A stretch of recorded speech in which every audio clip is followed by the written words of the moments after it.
चलिए दोस्तों वीडियो की शुरुआत करते हैं। सबसे पहले कंपनी की बात करते हैं। पहली कंपनी का नाम है दोस्तों वीबीएल, यानी कि वरुण बेवरेजेस लिमिटेड। बट इसको डिस्कस करने से पहले अगर आपने अभी तक चैनल को सब्सक्राइब नहीं किया है तो चैनल को सब्सक्राइब करके बेल आइकन को प्रेस कर लो, ताकि आने वाली जितने भी वीडियोज़ हैं उसका नोटिफिकेशन आपको सबसे पहले मिल सके। और एक डिस्क्लेमर भी है, जो भी न्यूज़ एंड अपडेट्स हम लोग कवर करेंगे वो सारी एजुकेशन पर्पज़ के लिए है, सीखने के लिए है, तो उसको किसी भी तरह का इन्वेस्टमेंट एडवाइस मत समझना। आप खुद से भी रिसर्च और एनालिसिस कर सकते हैं। तो चलिए दोस्तों वीडियो की शुरुआत करते हैं। सबसे पहले बात करते हैं वीबीएल से रिलेटेड कुछ इंपॉर्टेंट न्यूज़ एंड अपडेट्स के बारे में। दोस्तों वीबीएल से रिलेटेड एक काफ़ी बड़ी खबर हमें देखने को मिल रही है, और उस खबर की वजह से सीएलएसए ने वीबीएल को लेकर जो अपसाइड पोटेंशियल है उसको 23% कर दिया है। अब ये सारी चीज़ों की शुरुआत हुई है असाही ग्रुप के पार्टनरशिप की वजह से। अब इस न्यूज़ को मैं थोड़ा सा डिटेल में समझाता हूँ। देखो, सीएलएसए की रिपोर्ट में मेंशन किया गया है कि वरुण बेवरेजेस ने जापान बेस्ड कंपनी असाही ग्रुप होल्डिंग्स के साथ पार्टनरशिप किया है कैल्पिस ब्रांड के लिए, और इसको ये इंट्रोड्यूस कर सकती है 2026 के सेकेंड हाफ में।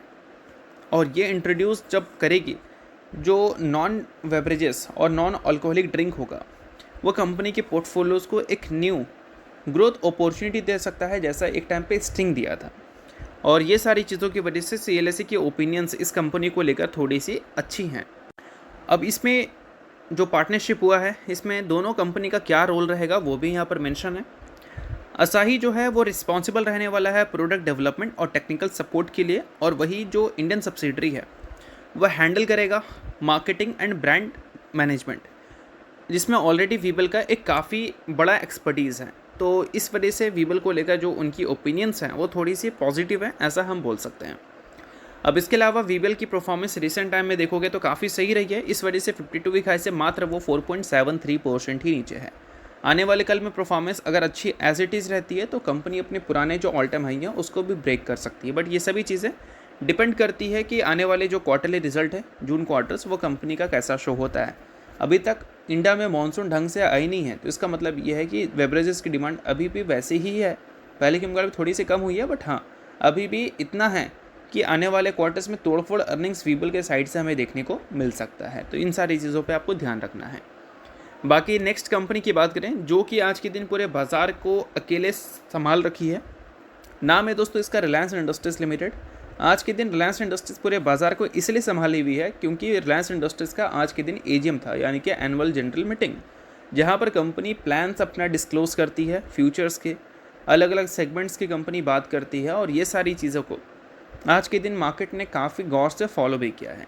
अब इसमें सबसे ज़्यादा हाईलाइटिंग पॉइंट क्या है, वो है जियो का आईपीओ, जिसको लेकर बहुत टाइम से हमें सुनने को बातें मिल ही रही थी। अब जियो का आईपीओ को लेकर चीज़ें ऐसी हैं कि रिलायंस ने ऑफिशियली इसको अप्रूव भी कर दिया है, और डीआरएचपी फाइल भी हो चुका है सेबी के साथ जियो प्लेटफॉर्म के आईपीओ के लिए। और सबसे शॉकिंग बात यह है कि बताया जा रहा था कि ये इंडिया का अब तक का सबसे बड़ा आईपीओ हमें देखने को मिल सकता है, बट ऐसा नहीं है। जियो प्लेटफॉर्म जो फाइल किया है डीआरएचपी आज के दिन, उसमें ये सेल करने वाला है 270 मिलियन शेयर्स इन आईपीओ, यानी कि ये जो नंबर है 270 मिलियन इक्विटी शेयर्स का, इन सारी चीज़ों के बाद इनका जो वैल्यू है वो 27 से लेकर 30,000 करोड़ के आसपास का हमें देखने को मिलता है। और मार्केट कंडीशन की वजह से अगर मान लो थोड़ा वैल्यू नीचे चला जाए तो एनएससी का जो आईपीओ है वही इंडिया का अब तक का सबसे बड़ा आईपीओ होगा, ऐसा हम बोल सकते हैं। अब ये सारी चीज़ों के बाद दोस्तों एक और इम्पॉर्टेंट पॉइंट है जो कि आपको ध्यान में रखना है। एआई पुश से रिलेटेड रिलायंस इंडस्ट्रीज़ ने बात किया है। रिलायंस इंडस्ट्रीज ने लॉन्च किया है रिलायंस इंटेलिजेंस, जिसकी बात हमने पिछले एजीएम में सुना था। अब रिलायंस जो एआई सर्विसेज ऑफर करेगी वह अवेलेबल होगा 22 इंडियन लैंग्वेजेस में, और माई जियो में पर्सनल एआई असिस्टेंस रहने वाला है।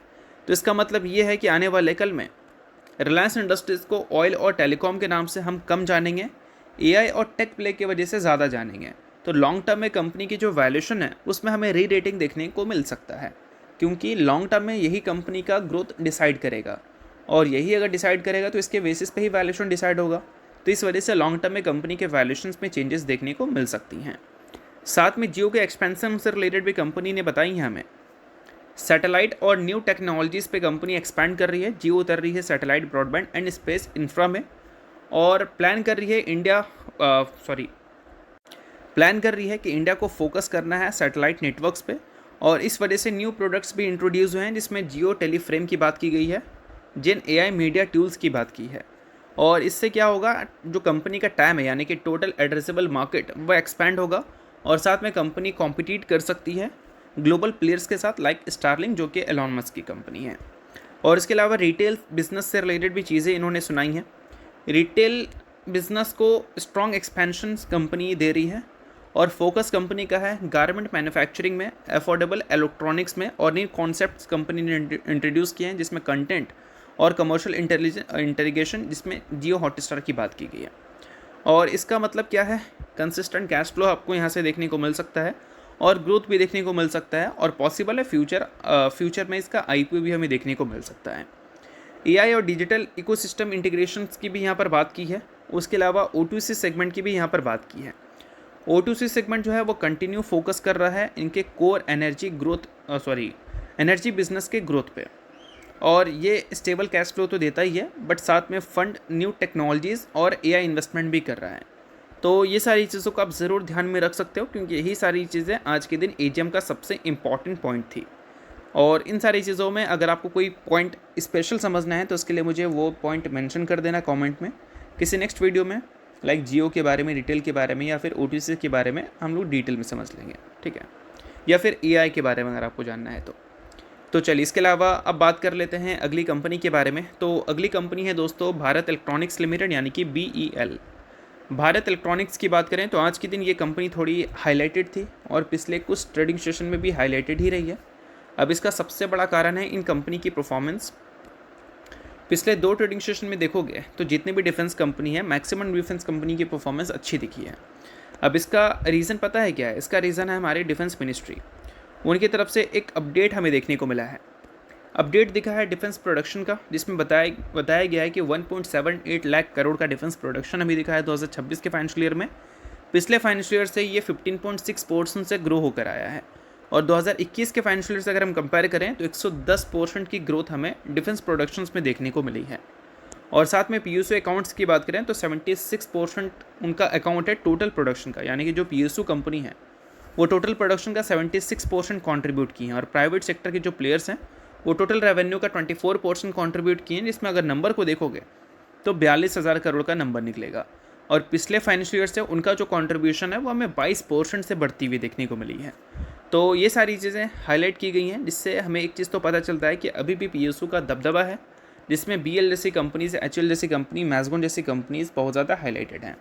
अब BL को हमेशा फास्ट एग्जीक्यूशंस के तौर पर जाना जाता है, क्योंकि BL के जो अर्निंग्स हैं वो सबसे बेहतर देखने को मिलते हैं बाकी डिफेंस कंपनी को अगर हम कंपेयर करके दिखें तो, लाइक GREC से, कोचिंग शिपयार्ड से, HL से, या फिर मैजगॉन से।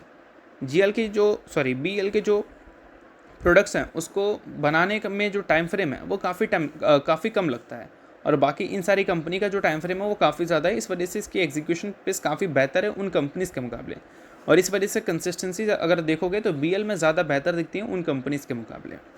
तो ये चीज़ों पे भी आप ध्यान रख सकते हो। बाकी नेक्स्ट कंपनी की बात करें तो नेक्स्ट कंपनी है टेम्बो ग्लोबल इंडस्ट्रीज़।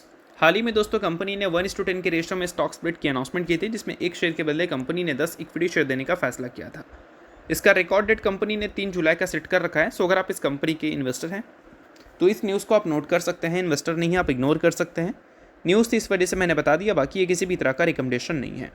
तो होप करता हूँ ये वीडियो आपको अच्छा लगा होगा, और इंशाल्लाह लाइक कीजिए, पहले सब्सक्राइब कीजिए। वीडियो के लिए बहुत बहुत शुक्रिया।